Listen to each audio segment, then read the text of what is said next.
এই লিফটে করে কোথায় যাচ্ছ? ঘরে যাচ্ছ?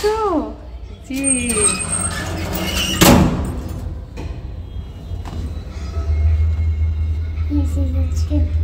ঘরে কে আছে বলো তো? আর ইহান ঘুমিয়ে আছে, ওই দেখো দাঁড়িয়ে আছে। দাঁড়াও ইফরাজ, দাঁড়াও। চলো এবার চলো।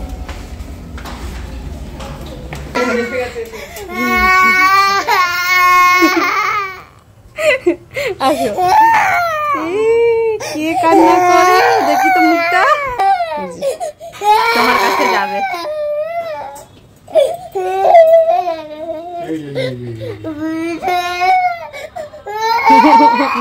আচ্ছা এবার চুপ করে যাও, চুপ করে যাও।